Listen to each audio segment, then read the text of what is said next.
Okay, dear venerable brother, Dhamma friends, we are going to start the Sutta teaching session. We'll start by paying respect to the Buddha. Namo tassa bhagavato arahato samma sambuddhassa. Namo tassa bhagavato arahato samma sambuddhassa. Namo tassa bhagavato arahato samma sambuddhassa. So as the topic of this series today, actually we were taking Sammaditthi Sutta, which is the 9th Sutta in Majjhima Nikaya. So in this Sammaditthi Sutta, basically Venerable Sariputta is explaining various ways how one can arrive Sammaditthi, how one can have Sammaditthi, and he starts it with the wholesome and unwholesome, where actually in a way we can say it's a karma based explanation. What are the wholesome activities, what are the unwholesome activities, what are the roots for wholesome activities, and what are the roots for unwholesome activities. So that is kind of a foundation we all can understand, and it is not limited to that. It may be growing further and further. So he mentioned, therefore one can become a Sotapanna in a way, can arrive the Dhamma, establish oneself in the Dhamma, and then even get into the other states like non-returner, arahant level also it is mentioned. And then so after that is being mentioned, then the other monks are asking whether is there any other way of developing Sammaditthi, having Sammaditthi, and Venerable Sariputta admits it, saying it is possible. And that is about the nutriments. There are 4 nutriments, and if one has thorough understanding about the nutriments, particularly what they are, how they are operating, and what is their cause, and what is their cessation, and what is the path leading to the cessation. So every time this model is there in all these 16 factors, 16 explanations given in the Sammaditthi Sutta. So kind of a theoretical explanation about the fact, and then the cause of it, and then the cessation of it, and the path leading to the cessation of it. So this is a kind of a model throughout the Sammaditthi Sutta, how it is being explained. And then actually we come across another explanation. After explaining nutriments, the Sangha asks whether there is another way of explaining Sammaditthi, establishing Sammaditthi, and there Venerable Sariputta says yes, and then he is explaining about the 4 Noble Truths. So we can discuss this today. So the 4 Noble Truths is very well known and widely discussed, and something that we need to practically understand. So most of us know that is the dukkha samudaya, dukkha nirodha gamini patipada. That's the noble truth of suffering, the noble truth of cause of suffering, noble truth of cessation of suffering, and the noble truth of path leading to the cessation of suffering. Now, and basically this is the kind of a model, as I explained, applied to each and every cause explained in the Sammaditthi Sutta. So there is a fact, and then the cause of that fact, cessation of that, and the path leading to the cessation of that. Now, when this explanation is given, basically dukkhang ariya satchang. So basically katamang also dukkhang. So there are jatipi dukkha, jarapi dukkha, maranampi dukkhang, soka parideva dukkha domana supayasapi dukkha, apiyehi sampayogo pi dukkho, piyehi vipayogo pi dukkho, yam picchanna labati tampi dukkhang, sankittena panchupadana khanda dukkha. Now this again a fairly known fact. So what is suffering?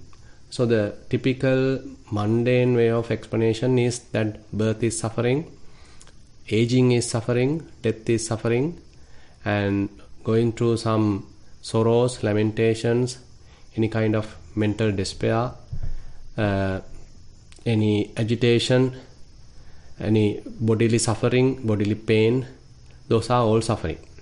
And then if we have to associate someone that we don't like, that also produce some suffering. And if we have to sort of rid of our loved ones whom that we are attached with, that is also produce suffering. And if we are unable to have what we want, that is also suffering. And then in brief, ultimately it is mentioned Panchupadanaskandha dukkha. So the clinging aggregates cause suffering. So basically at other occasions Buddha mentioned, so the truth of suffering is nothing but the five clinging aggregates. So knowing five clinging aggregates by mere words or kind of theory is not the point. Actually we need to explore what is five clinging aggregates. So there are five clinging aggregates, starting with the form clinging aggregate, then feelings clinging aggregate, perceptions clinging aggregate, formations clinging aggregate, and then the consciousness clinging aggregate. Now when we consider the form clinging aggregate, so we need to know what it is, and basically Buddha explain it in theoretically. They are the four great elements and there are different manifestations. So the four great elements we have to know, we have to exactly experience, we have to know their presence through our direct experience. Then we can say, okay, to some extent we have recognized the four great elements, so the form aggregate. So that is where we conduct Dhatu Manasikara meditation, the elements meditation, to understand these great elements.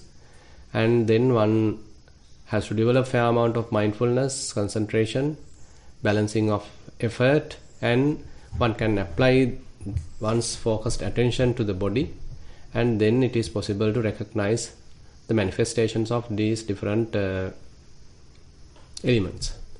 So for example, the earth element may manifest as hardness, softness, roughness, smoothness, heaviness, lightness. Water element may manifest as fluidity, cohesion.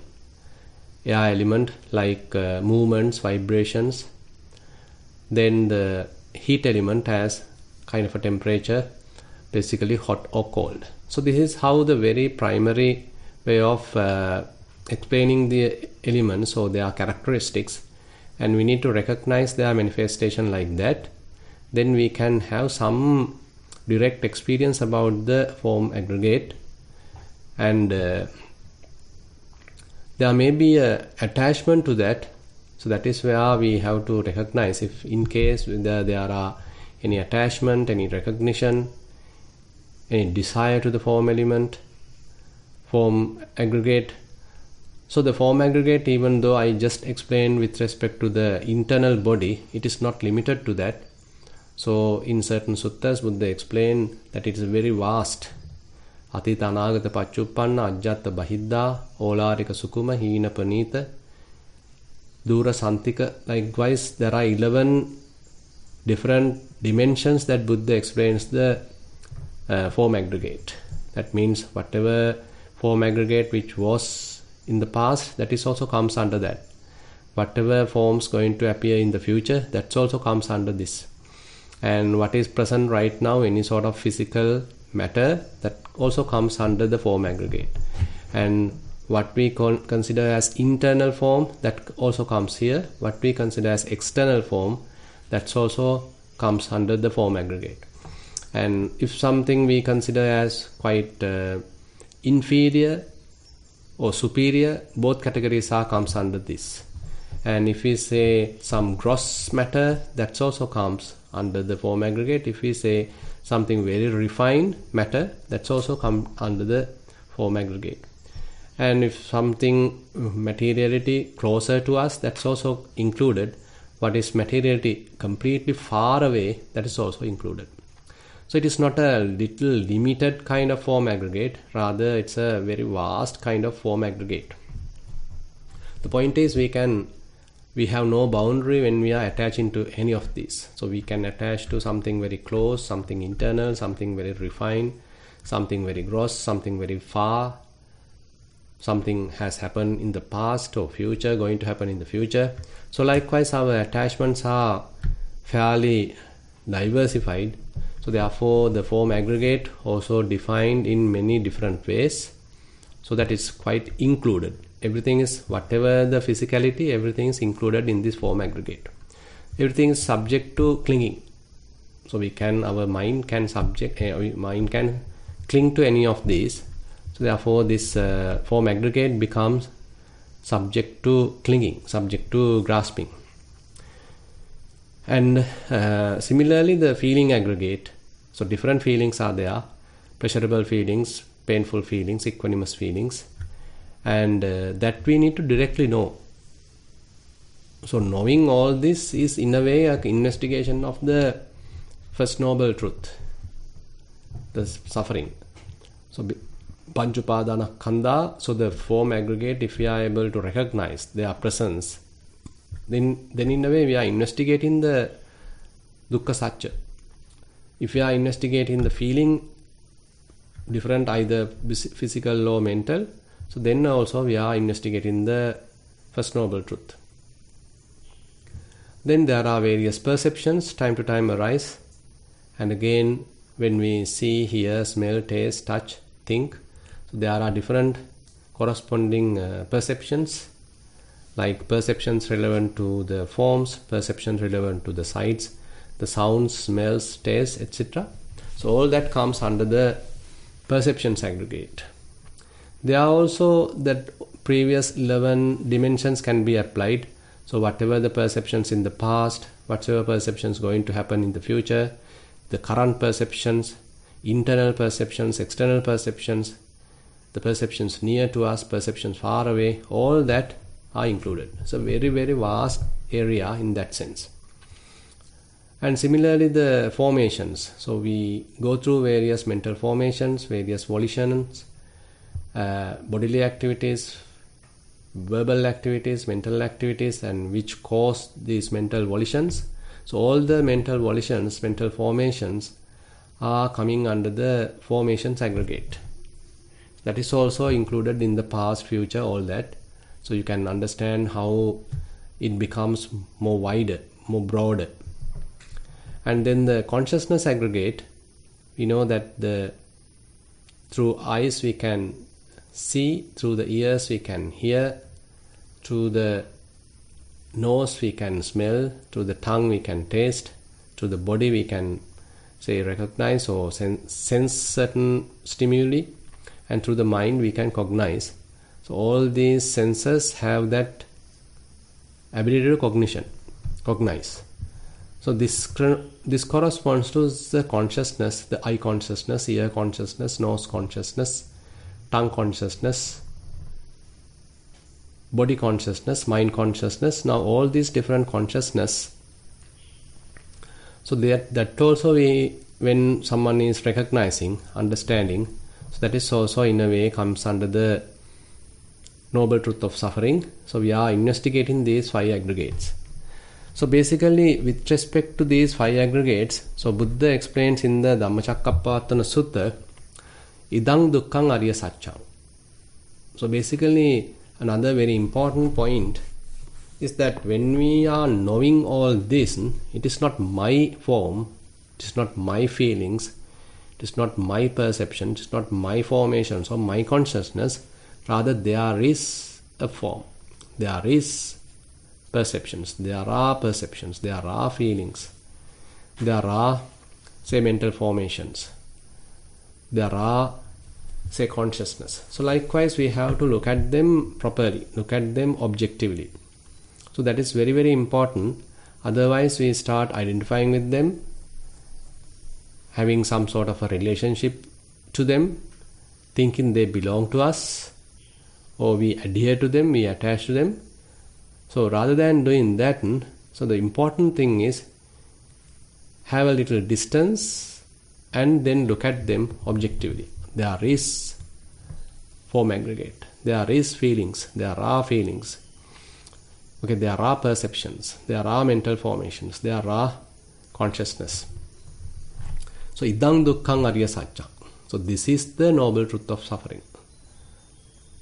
And then the other thing is that with respect to noble truth of suffering, the important activity, the practice that we need to do is the pariññaya. We should understand it, fully understand it.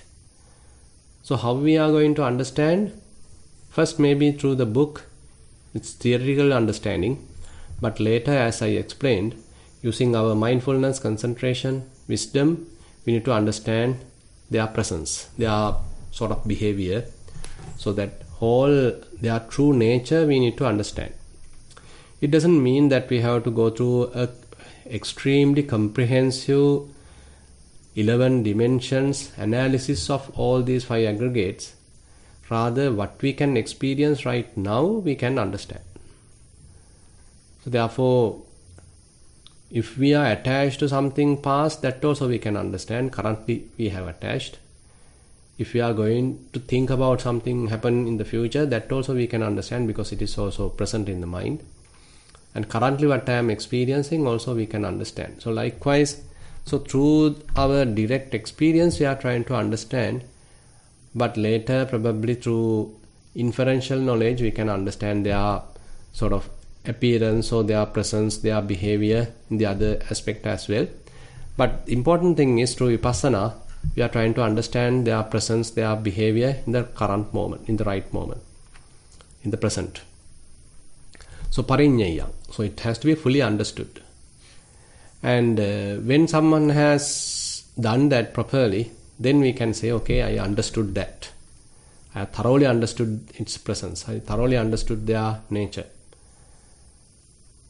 So on the other hand, here we are explaining the understanding is based on that how they behave, how they are impermanent, how they are unsatisfactory, how they are non-self. So all their true nature we are trying to understand.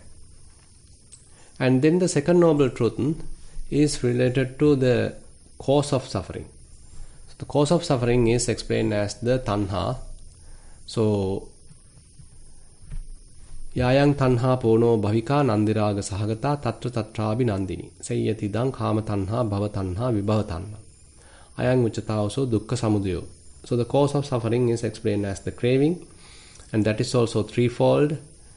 The craving for sensual pleasures, craving for being, craving for non-being. So craving for sensual pleasure we all can understand, and we may have a desire to beautiful sights, beautiful sounds, pleasant fragrances, maybe tasty food, maybe some good sensations. So basically these 5 chords of pleasure is something we all desire for in this human realm. So we are basically pleasure driven. So if there is pleasure, then we go after that. So that is how basically we go after various sights, sounds, smells, tastes, tangibles. So that is the kama tanha in one aspect. But not only that, there are various desires to our designation, our reputation, our wealth. So all that are another way of explaining the kama tanha. So our children and spouse, etc. So all that comes under this, where we have certain desire. Then the bhava tanha is one sense we can say we all have a certain inclination towards another activity. Currently we have a certain amount of unrest in the mind, but we are looking forward for future happiness through some sort of an activity or some sort of an association or some sort of acquiring something. So that's a kind of an ongoing internal asking or internal liking, internal request, anticipation for a future happiness. We are yearning for something. Always we are yearning for something. Currently I am not happy, but if in case I get this, I am happy. So we are looking forward for some future activity. So we need to continue ourselves with satisfying our senses, satisfying our desires. So this looking forward for future. Desire to become someone, or desire to be with someone, or desire to have something. So all that futuristic kind of inclination we have in our mind. So that we can say as the desire to become or bhava tanha. On the other hand, the other opposite side is the desire to get rid of. Say we want to get rid of something bad, something suffering. So there's a kind of a escapism operating in the mind. So basically, so that desire to get rid of, we can say as the vibhava tanha. So this actually can be applied to the much broader sense. So we want to have a future life, or we want to extinct in the present life. If you want to have future further and further living, so that comes under the bhava tanha. If you want to completely annihilate right now, so that comes as the vibhava tanha. In broader sense, we can therefore say desire to become is more into the sassata ditti, and desire to get rid of comes very much closer to uchcheda ditti. Anyway, now these are the different desires. Now, once we know their presence, so all this theoretical understanding is not enough. Now through our mindfulness, so we need to recognize when these desires are operating in our mind. So their presence has to be understood. So idang dukkha samudayang ariya satchang. That also there is a desire, there is craving, there is a desire. So likewise, so that acknowledgement, currently there is a desire. Currently there is a little looking forward, such kind of attitude. I am yearning for something. So that desire we need to understand, recognize currently. Then I can say, okay, there is craving. And then what we need to do onto that? So what is the practice? Dukkha samudayang ariya satcham pahatabbam. So that has to be abandoned. So rather than gratifying that desire, if we are able to abandon that, then we are practicing in a way. And if we are able to abandon that, now we can see that it is not there, not present. That desire has let go of. Then we can say, okay, it is pahina. The origin of suffering has been abandoned. So this threefold practice, so that is the knowing the theoretical knowledge, and then direct experience of the current availability of whatever the desire, and then the practice, that is the abandoning of it, and once it is abandoned, to recognize, okay, now it is not available. So this sort of three sides are very important. So that is how to each noble truth, these three attributes are there. So the satcha is the theoretical understanding and their practical availability, practical recognition, and then kiccha, the task that we need to do, and then the understanding, the pativeda. The previous one we can say pariyatti, then the patipatti, and now we are coming under the pativeda, where we have realized that. So basically the task is done. So what's after accomplishing the task, what is currently available? Pariyatti, patipatti, and pativeda. So each truth is very much like described based on these three attributes. So therefore it is coming 3 into 4. Altogether 12 aspects are there into these 4 noble truths. And then Venerable Sariputta explains about Katamo Chaoso Dukkha Nirodho Yotasaeva Tanhaya Asesa Viraga Nirodho Chago Patinissaggo Mutti Analayo Ayang Uchataoso Dukkha Nirodho.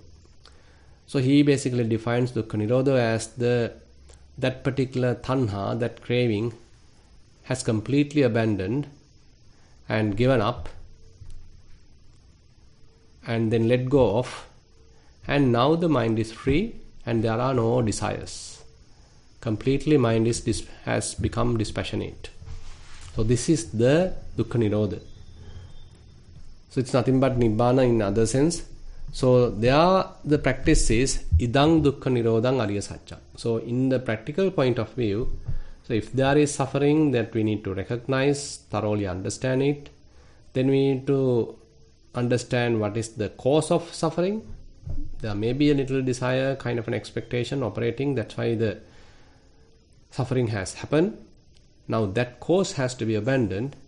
And once that cause has abandoned, okay, now there is no suffering.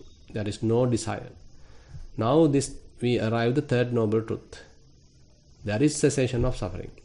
And complete, for the time being, certain amount of abandonment of that desire. So that also we need to understand. There is dukkha nirodhang ariya satcham. So currently this is the cessation. So that absence of suffering, absence of craving, we need to understand, this is the cessation. It's a kind of a peaceful state of mind. It is not burning, not burdened, or no desires, no any kind of constraint. So the mind has become very peaceful, calm, quiet. So that peaceful, calm, quiet state we need to recognize. And then that practice is called satchikatabbang. So where one has to realize it. It is not mere imagination or mere sort of expectation of that, always wishing may I attain Nibbana. Rather currently, when suffering is not there, when the cause of suffering is abandoned, what you feel? There is no suffering now. Mind has become very peaceful. Mind has become very fairly calm, tranquil. So that we need to understand, realize, this is for the time being, the Nibbana I have arrived. That may not be the full-fledged, complete Nibbana, but as a result of the current practice, what I have arrived is this. Sometimes in the Vipassana point of view, it is called Tadanga Nibbutthi. Say when you are practicing Vipassana, as a result of the Vipassana knowledges, so different desires are abandoned, all the suffering is sort of ceased. So currently you feel peaceful. Currently you are quite happy. Happy in the sense, kind of contented. Because no unrest is there in the mind. No agitation in the mind. So mind has become fairly peaceful, happy. So that happy, peaceful state we need to understand as the quenching of the desires. So Tadanga Nibbutthi means that you are quenched to that extent. To the extent of the Vipassana knowledge, to the extent of your practice, okay, the mind has quenched. No burning in the mind. Mind has become calm, mind has become serene, mind has become tranquil. So then we realize that this is the Tadanga Nibbutthi currently I am experiencing. So once we know that, we can further maximize it, prolong that, expand it. Then that's a further development of our practice. But anyway, as we are continuing, time to time when we are experiencing this peace of the mind, calmness, tranquility of the mind, that also we need to acknowledge rather than ignoring it. So the Tadanga Nibbutthi has to be Satchikatabbang in that sense. And once we realize it, again and again, its presence being acknowledged, appreciated, then it becomes very much the norm of the mind. So you start dwelling there, you start being there, you start experiencing that. So one may arrive the Tadanga Nibbutthi, one may arrive the freedom of the mind. So for example, if you are practicing Satipatthana, and suppose that you practice Vedananupassana, and different feelings are there, and all these different feelings we are trying to recognize. So as a result of this recognition, say you may understand how impermanent they are, how unsatisfactory they are, and how non-governable they are. So all these different aspects we are learning, we are experiencing, we are knowing. That helps to avoid any kind of attachment to these feelings. Now previously, whenever a pleasurable feeling arises, we quickly attach to that. We want to have it, we want to own it. But now, since we know their true nature, rather than mind become passionate, it becomes dispassionate. So it slowly abandons it. So no need to get involved in the pleasures, no need to get involved with the pain, so equanimity. So rather, mind becomes somewhat secluded. So that seclusion arising in the mind, one has to recognize. Okay, there is kind of a calmness, there is kind of peacefulness, and there is some sort of happiness, some peace, and that we need to recognize, that we need to appreciate. So that is what we are telling here, kind of satchikātabbam, as a result of our practice. So okay, we come and be there, we come and sort of recognize it, so appreciate it. Because if we can't appreciate it, then we are further and further sort of struggling, rather than knowing its presence, rather than knowing the presence of this peacefulness. So that is what here we are talking in terms of the, say, in the feelings aggregate. So once you know about the feelings, so they become calm, they become quiet. The different feelings are sort of ceased. So the mind become calm in a way, quiet, no agitation in the mind. So the mind has completely free from these different manifestations of the feelings. So the free from any attachment to the feelings, no associations with the feelings now. So mind has lifted up. So this state has to be recognized. So that's why after the practice of Vedananupassana, say Buddha emphasize, okay, there are merely feelings now, and you don't need to worry about them, you don't need to attach to them. So the mind automatically has become secluded from them, and basically now mind has not clung to any of those feelings. Anisitocha viharati. Now it is not associating any feelings. Nacha kinchi loke upadita. Now it is not clinging into any of the feelings. So this state we need to recognize as the temporary calmness, happiness, cessation, or nibbana, what we have arrived. Now the fourth noble truth, Idan dukkha nirodha gamini patipada ariya satcham. This is the noble truth of the way leading to the cessation of suffering. Now that is explained with respect to the Sammaditthi, Samma Sankappa, Samma Vacha, Samma Kammanta, Samma Ajiva, Samma Vayama, Samma Sati, Samma Samadhi. It's the Noble Eightfold Path. So the 8 factors. Now in brief, that is the Sila Samadhi Panya. Starting with the Panya Sikha, and then the Sila, and then the Samadhi. So when one is practicing again and again according to these 4 noble truths, so we can say it is very much like developing the Noble Eightfold Path. You are maintaining fair amount of morality, and further developing the concentration, and further developing the wisdom as a result of the vipassana. So this has to be developed. So it's not a fixed path. So it has to be developed. So the Noble Eightfold has to be developed. Bhavetabbam. It's a continuous development. Every day, when you are operating in your mind, whenever you are recognizing either form aggregate, perceptions, feelings, formations, consciousness, so we are working on the first noble truth, understanding that. And if there is any kind of suffering, then we understand that and we abandon that. And we arrive the cessation, we are dwelling in that. So this is the development. The development of the Noble Eightfold Path. It's an ongoing practice. It has to be a kind of a lifetime practice. It's not that you simply know the theory, Sammaditthi, Samma Sankappa, Samma Vacha, kind of a theoretical understanding is not enough. Rather, one has to know that thoroughly, recognize that, say, apply that to the life, and then develop that. Sila Samadhi Panya has to be developed.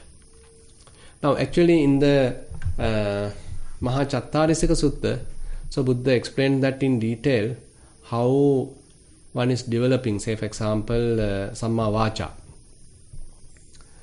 So, first we need to understand what is Miccha Vacha. That's wrong speech. That is lying, then divisive speech, then harsh speech and gossip. So these are the 4 types of Miccha speech, the Miccha Vacha. And what is Samma Vacha? That is the talking only the truth, being truthful, and then abandoning that divisive speech, only talking something, say, making people agreeable, making people peaceful, and then using some soft speech without hurting others, abandoning the harsh speech, and talking something useful, beneficial, without idle chattering.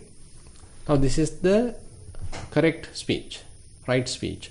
Now, when understanding this difference, understanding what they are exactly, is the Sammaditthi. And basically we need to abandon the wrong side and have to cultivate the correct side, that is also Sammaditthi. So basically that Sammaditthi is something sort of driving us. So that Sammaditthi is the very fundamental understanding we need to have. That is the one actually completely driving us in a way. So very much like it is not a very stagnating or static thing. Rather it's a very dynamic process. So whenever there is an opportunity to talk, we need to know what is Samma Vacha, what is Miccha Vacha. So have to have a desire to talk, use the Samma Vacha instead of Miccha Vacha. So that means at that moment there should be some mindfulness. So Samma Sati has to be available. So without Samma Sati we are completely out of mind. We are simply impulsively talking. So the mindfulness is necessary for us to be present. Currently, okay, I am talking. What am I talking? What should I, how should I talk? So all that happens when the presence of mind is available. So the Samma Sati is another facilitating factor in this operation, in the Samma Vacha. And then the effort is necessary to abandon the Miccha Vacha and to use only the Samma Vacha. So it's a kind of an ongoing effort is required. So the Sammaditthi help us to understand what is Miccha Vacha and Samma Vacha. So that differentiation is happening, that guidance happens to the Sammaditthi. And currently I am in a discussion, I am in a speech. So that presence of the mind, Samma Sati help us to mindfully aware what is happening right now. And then Samma Vayama, correct effort, help us to abandon Miccha Vacha and only to use the Samma Vacha. So these 3 factors, Sammaditthi, Samma Sati, Samma Vayama. Therefore Buddha mentioned they are very much like accompanying factors to Samma Vacha. So similarly he explained Samma Kammanta, Samma Ajiva. So knowing what is wrong and what is correct, that is coming as the understanding, kind of a direction, view, Sammaditthi. And currently knowing what's going on, that comes as the Samma Sati. And ongoing effort to abandon the wrong and only occupy the correct, that comes as the Samma Vayama. Therefore Sammaditthi, Samma Sati and Samma Vayama are very much like 3 factors continuously supporting the other part factors. So it's a kind of a very dynamic process. So this Noble Eightfold Path is a very dynamic process. It is not a kind of a static list as such. Rather, it's a very kind of a dynamic process we have to apply throughout our life. Now, when Venerable Sariputta explained, okay, Dukkha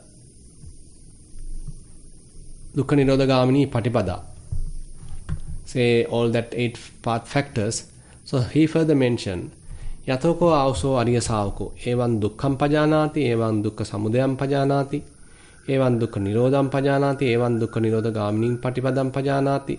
So sabbaso raganusayam pahaya patiganusayam pativinodetva, asmiti ditti mananusayam samuhanitva, avijjam pahaya vijjam uppadetva, ditteva dhamme dukkha santa karo hoti. Ettavatapiko auso Arya Savako Sammaditthi hoti. So the first actually using the Samma, so this the Four Noble Truths, one simply arrive the Dhamma, one attains Sotapanna, and continuation of the practice helps one to further abandon the anusaya, latent tendencies. So that is the how here mentioned as raganusayam pahaya patiganusayam pativinodetta. So that is one becomes a non-returner. Raganusaya, the latent tendency to lust, and then the latent tendency to hatred. So that is abandoned. So then one becomes a non-returner, and ultimately one becomes an arahant by abandoning asmiti ditti mana anusayam samuhanitva. So completely abandoning of the sense of I and any kind of a measurement, any kind of a conceit available in the mind is completely abandoned. So as we discussed last time, there is a kind of a discussion, a point related by Venerable Analayo, telling that this sutta is very much oriented towards the Sotapanna, emphasizing how the Sammaditthi helps to attain to Sotapanna.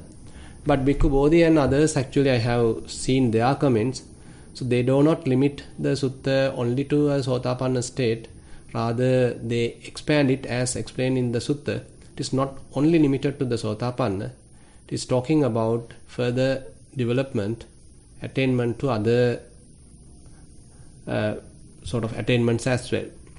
So this is with respect to the Four Noble Truths that Venerable Sariputta has mentioned in the Sammaditthi Sutta. So that is another very important way of having proper view, correct view in ourselves. And the whole sutta actually, as I explained, have this model. Say for example, in the future we will talk about the other factors, and let's take just one thing, the aging and death, for example. So he talks about the aging and death, what they are, the theoretical information, and then it is cause, the cessation of the cause, and the path leading to the cessation of the cause. Say when one is talking about the birth, and what is birth, the theoretical explanation of that, what is the cause, what is the cessation, and the path leading to the cessation of the birth. So likewise, this whole sutta is very much like based upon the Four Noble Truths. That structure, that model, everywhere that model is present. That is how Venerable Sariputta has presented the whole sutta. Okay, with that I will conclude today's sutta teaching session. Now I open the session for questions. Thank you, Bhante. Sadhu, sadhu, sadhu. Jennifer, we thought that you are not available. Hi. Priyanka was able to help me to log into Zoom. Yes. So she had dropped off, and good. I'm on now. Good. Yes.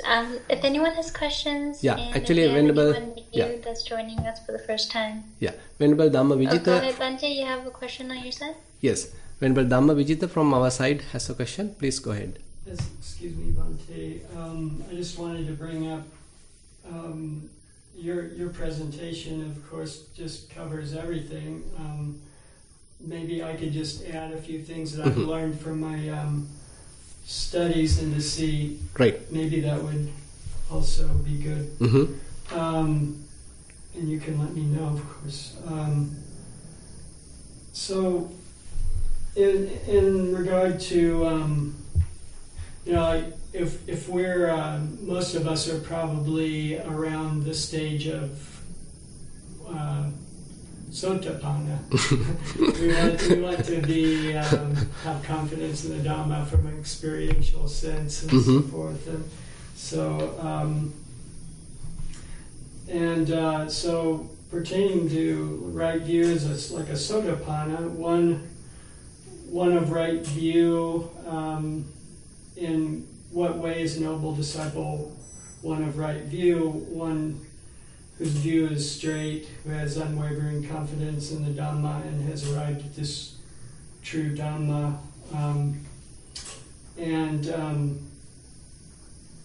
So Shariputra is asking this question, so in Bhikkhu Bodhi's commentaries, he says that he's speaking, maybe it's either, I think it's in the commentaries, he says he's speaking, Shariputra is speaking of a Seka, disciple in higher training who possesses supermundane right view. Correct. Leading irreversibly to emancipation. This is implied by the phrase unwavering confidence and arrived at this true Dhamma. And a Seka is one who has at least reached the stage of stream entry, but not yet an Arhat. Correct. And then from Analio Bhikkhu's study of the Samyutta Agama of the Chinese parallel, it doesn't have that last phrase. Right. Well, no. Well, what I was going to say is just that in that version, there's Venerable Mahakokita comes to Shariputra, and yes.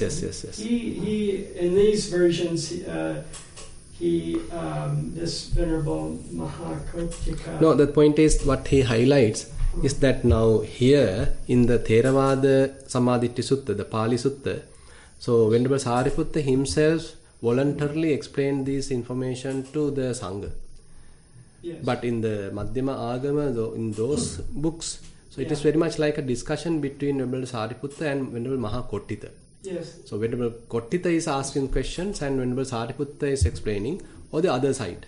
Yes. Venerable Mahakottita is explaining, Venerable Sariputta is asking. So likewise, some deviation is there. Yes, I'm not. I don't want to bring up. I respect your you're taking the sutta that we have in the Theravada is that it talks about arhatship and sotapanna. I'm not. I'm just bringing this up as just to add to the conversation. So in the Chinese versions it says, having accomplished what factors is a learned noble disciple in this Dhamma and discipline reckoned to have endowed with the right view, to having accomplished straight view, to having accomplished unshakable confidence in the Buddha, to having penetrated the right Dhamma, to having attained this right Dhamma and awoken to this right Dhamma, which this is experiential right view attained.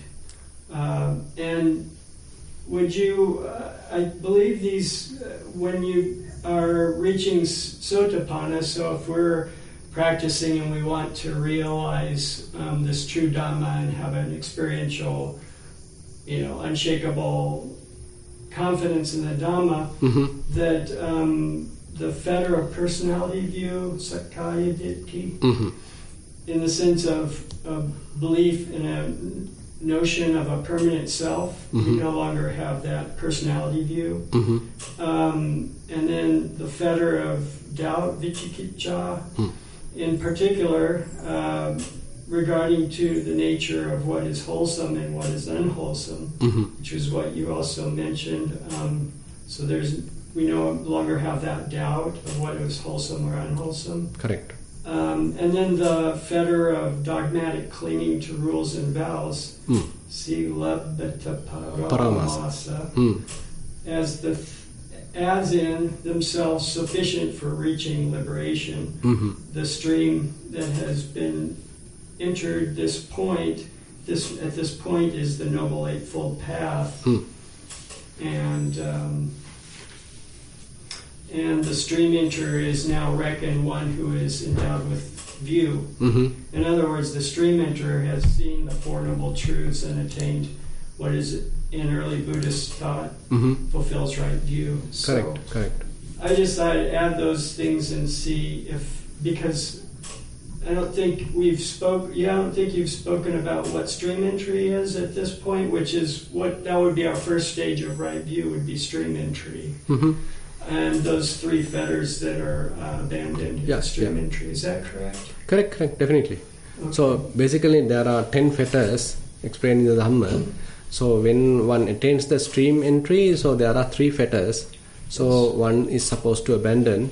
So that, as you explained here, so the personality view, the Sakkaya Ditthi. So that is explained with respect to the clinging aggregates. So with respect to each clinging aggregate, one can have 4 types of Sakkaya Ditthi. Immediate recognition of the aggregate as myself, or the aggregate belongs to me as the other one, or inside me this particular aggregate resides, the third one, or inside the aggregate I reside, myself reside. So likewise, but with respect to each aggregate, one, according to Dhamma, so one can have different forms of Sakkaya Ditthi. All that Sakkaya Ditthi has to be abandoned. So that is one important aspect of stream meaning. The second one is that the Silabbata Paramasa. So there are various rituals, there are various observances. So expecting certain observances, so there's a beautiful explanation given by Venerable Ananda when Buddha is asking. Venerable Ananda is all the rituals and observances, are they to be abandoned? When the Buddha asks from Venerable Ananda, he says we can't give a definite answer to that. Rather, there may be observances, rituals, practices which are helping to develop the wholesomeness and to reduce the unwholesomeness. So those have to be practiced basically. Those you can continue because it has some, it has some benefit. That's why certain rituals, certain observances are quite useful. So you better continue that because it is having some benefit for you. And on the other hand, he further mentioned there are rituals, there may be observances. By following that, you may understand, okay, my faith has reduced, my wholesome attributes have reduced. Instead, some unwholesomeness has increased. So those observances, those rituals are to be abandoned.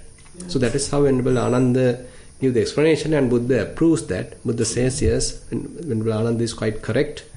So therefore, by abandoning rites and rituals does not mean that you have nothing to do, you have no practices, no observances. Rather, you may understand, okay, what are the useful ones, what are the correct ones, what are the beneficial ones, and you only have that, you only continue that with proper balance. And abandoning what is unuseful, unhelpful, or even harmful. And then the Vichikicca, as you said, say the doubt. So typically it is explained with respect to the Buddha, Dhamma, Sangha, about the Parissamuppada and about one's practice. So all that comes under the doubt. But by properly practicing, so you become confident about the path. You become quite thoroughly understand where the Buddha's teaching. So who is Buddha in that sense, and how he has proclaimed the Dhamma, and who are the followers of the teaching. So likewise, you become sort of unwavering confidence in the Buddha, Dhamma, Sangha. So no more doubt about it then. So likewise, Vichikicca once abandoned, so you are well established in the Buddha and thoroughly having some, unwavering faith about the Buddha, and then trusting on the Dhamma, the teaching, and you are very much like aligning with the teaching now. You are yourself is practicing according to the teaching now, and you become part of the Sangha. It's not that you are external to the Sangha, you also inside the Sangha very much like. Say, a Sotapanna is a person, a noble, and a trainee. He is training in line with the Sangha, very much like. So therefore, very much like so these factors, if we practically understand, so we need to see in our mind when Sakkaya Ditthi arises. So when the presence of I or any recognition, any identification happens in the mind, so we should know, there is Sakkaya Ditthi. So that has to be abandoned. That I making, that mind making, so any sort of identification, then and there we need to recognize and have to abandon that. So, our practice definitely will help for that. Say, if you practice Dhatu Manasikara, that helps you to understand, okay, there is no self with respect to this body. There is no self with respect to this outside matter as well. So, with respect to the form aggregate, there is no self. You become more and more confident about that. Yeah. So, when you practice Vedanānupassana, you become more thoroughly convinced that there is no self in the the feeling aggregate. When you practice Chittanupassana, say you become more confident that there is no self with respect to the thoughts, with respect to the mental formations, maybe with respect to various perceptions. And as you continue further the practice, coming to the Dhammanupassana, say none of the aggregates have a permanent self, any kind of a substantial entity, nothing is there. So you become more and more confident as a result of your own practice.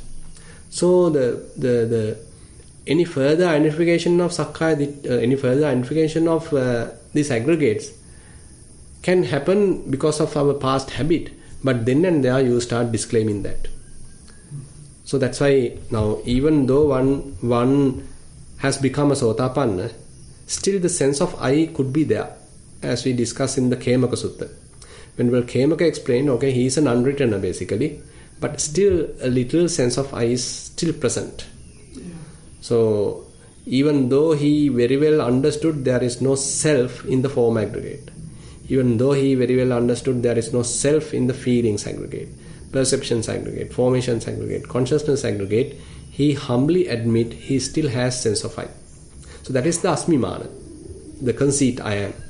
A little very subtle sense of I is still there, and he says, okay, you further need to develop this practice, knowing the impermanence of these fire-craving aggregates, that will helpful to completely abandon even this residual sense of I as well.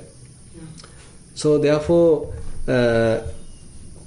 as we can see, so the Sammaditthi Sutta, as you said, definitely helpful for one to become a Sotapanna, and what is the basic establishment, the proper right view one has to have. But as we can see, it is not limited to that. So it's helpful to furthering one's practice and thoroughly further enhance one's Sammaditthi, and as a result of that, attaining the other path fruitions as well. Yes. Yeah. Thank you, Bhante. Yeah. Thank you. That perfectly answers. Thank you. Yeah. So no more questions from our side, Jennifer. Okay. Thank you, Bhante. Are there any questions for the online participants? Feel free to raise your hand or send the chat. Okay, there's a written question here, Bhante. Yeah. It says, Venerable Bhante, this question is not specific to today's teaching, but to your teaching generally. When you speak about emptiness or singleness in meditation, do you mean the same as what is called Akinchan? Akinchanyanatana. Not a Pali word. Okay. Yes, in the suttas, or do you mean something else? Mm-hmm. I understand that you're generally not talking about an absorption experience. So with emptiness or singleness, do you mean what nowadays some call Vipassana jhana? This question is to clarify terminology. Please, Bhante. Thank you. Thero and Sanai. Yeah. So actually this emptiness and signlessness, maybe signless. Not singleness, but signless. So yes. that is the sunyata and animitta. So they are, in a way, we can say certain realizations, attainments Vipassana yogi may arrive by seeing the true nature of the phenomena. Say, for example, if one is thorough in one's understanding about the impermanent nature of phenomena, one may, the mind may start dropping all the signs rather than attaching to them. Now it is not picking the signs. So ultimately mind become freed by not taking any sign. That's why it is called animitta, signless. Similarly, if one thoroughly understand, okay, there is no essence here, there is no any inner core, any person, any individual, any self. So everything is non-self. Then as a result of that, mind get freed. So then we call it sunyata or emptiness. Now therefore, these attainments are basically based on one's understanding. One in signless state, one thoroughly understands the impermanence. On the other hand, in the emptiness, one thoroughly understands the non-self. But nothingness, one can arrive without any of these understandings. Say if we are practicing arupa jhana, it's a kind of concentration practice and one can attain nothingness. So it's as a perception you develop nothingness. And it's gradually, say for example, if you practice kasina meditation, so you are using say patavi kasina and you are again and again applying your mind to that. And as a result of that, one can attain the first jhana, then second, then third, and then fourth. So gradually you attain the material jhana, the rupa jhana. Later what happens is you take out the kasina and at that space, now there is no kasina, now what is available is the space. So you arrive the space, you start perceiving the space, and this space you become concentrated, and later you expand this space. So it becomes boundless space. Akasa nanchayatana. So it's a boundless space now. So you attain the first arupa jhana. And then this boundless space is actually being conscious by the consciousness, and you logically think, okay, this consciousness also has to be boundless. For through a boundless consciousness only you can experience boundless space. So instead of space, now you pay attention to this boundless consciousness. So as a result of that, you arrive the second arupa jhana, which is called viññānañcāyatana. And once you arrive there, that is boundless consciousness, there also you consider in that previously there was space, now there is consciousness, and now you pay attention to nothingness, saying there is nothing here. It's a kind of a programming of the mind, conditioning of the mind, not through an understanding of the mind, but by conditioning the mind you achieve nothingness. Nattikinchi, there is nothing here, there is nothing here. It's very much like through a conditioning process, not through a thorough understanding or experiential understanding process, but rather a kind of a conditioning process. You achieve the nothingness where nothing is there. That also as a perception you can grasp in a way. There is nothing. As a perception you grasp and you absorb to that, and then you achieve nothingness. So basically these are the samatha approaches one can achieve through samatha jhanic practice. But on the other hand, emptiness or signlessness are quite different. So they are achieved through vipassana practice. But the point is, there are certain similarities in these two sides. So one similarity is the boundless nature. So the signless state and emptiness state, both are fairly boundless. There is no any boundary. In the arupa jhana also you experience this boundless nature. So mind has no limit. It has become limitless, boundless. And particularly to the nothingness, so you may feel nothing is there. So there is no, so you can argue telling, okay, nothing is there. That means there is nothing material, nothing immaterial, nothing self. All can very much closer to that emptiness, closer to that signlessness. So nothingness is therefore sometimes considered as a very good place for you to turn even to the vipassana, where we quickly start recognizing the impermanent unsatisfactoriness and non-self, and it may be easy for one to quickly turn yourself to vipassana and then turn this nothingness into emptiness signlessness, that kind of a thing. And that is also sometimes explained, say for example in the Pottapada Sutta, Buddha explains till nothingness, and then he considered that as a form of sanyagga, the crux of the perception. And there he says, okay, now I stop all the mental formations. Now I stop all the volitional activities, because these volitional activities are a burden. Continuation of these volitional activities are a burden, so I am going to stop it. Then you touch the cessation, the nirodha. So likewise, these are two sides actually, but certain similarities are there. So therefore we can't say when we are explaining signless and emptiness that we are talking about nothingness. So nothingness is one thing and signless and emptiness states are a different thing. But the interesting thing is, so when you are arriving emptiness and signlessness, later, slowly it becomes very much like achievable without much vipassana practice. Say for example, at the beginning you need fair amount of practice to achieve it, arrive it. Say half an hour, 45 minutes, you need to again and again use vipassana techniques, then only the mind becomes signless, then only the mind becomes empty.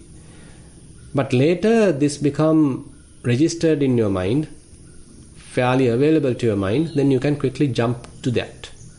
Then it is very much like appear like a samatha kind of a samadhi, because you are not much going through the vipassana practice. But anyway you are arriving the result of the vipassana practice. So therefore sometimes even certain suttas, it is explained very much like a arupa jhana now, because you quickly attain that without going through vipassana practice. For example, in the Salayatana Vibhanga Sutta, so once go through the vipassana practice and arrive this state, and it is now very much like arupa jhana. But it is not also to adhere, it is not also to absorb. Rather, Buddha asks us to use it to further develop non-self, further develop the atammeta. So while you are there, you should not identify as anybody. You should not cling to anything. That is the atammeta you need to further continue. So that is very, very important. Otherwise what happens is, even this sort of an attainment, you become cling to, you start attaching to that, you start absorbing to that, then we are not properly using that. So in order to properly use that, we have to gently be there, we have to softly be there, without having strong effort. We have to be there. Then we become vulnerable. We become, the thoughts may appear again, the defilements may appear again. So very much like the disturbances are again present. So there the practice has to be continued. So slowly the defilements are abandoned, defilements are weakened. So the continuity of the vipassana process is happened even one arrive the signless state, or even one arrive the emptiness state. That's why Buddha in Chula Sunyata Sutta highlights, okay, the signless state is also conditioned. So it may break when a sign appears. Again the mind picks a sign, even when the mind starts thinking. So likewise, so this we need to allow that to break. Then we can understand the further operation of various defilements. Then the continuity of the vipassana practice is there.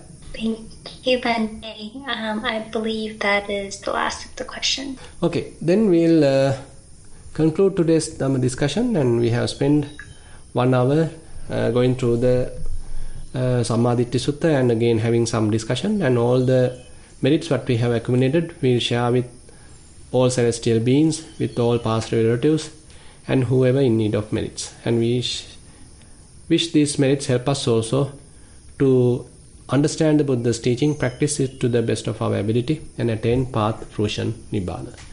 We'll recite the traditional verses.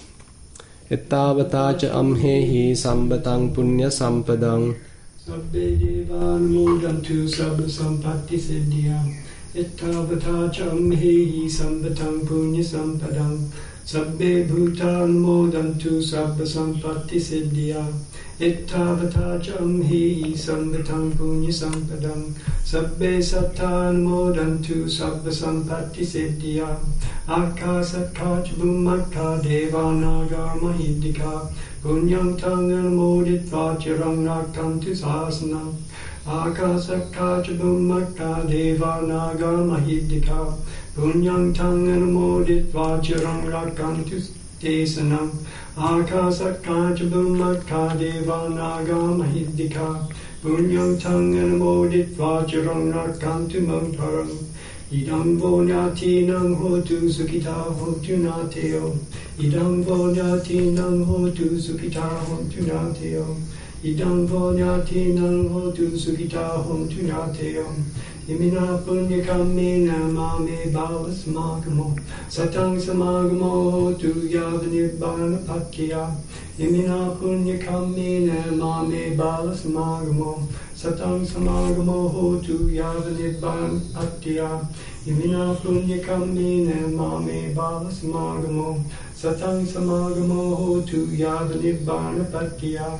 Sadhu, sadhu, sadhu.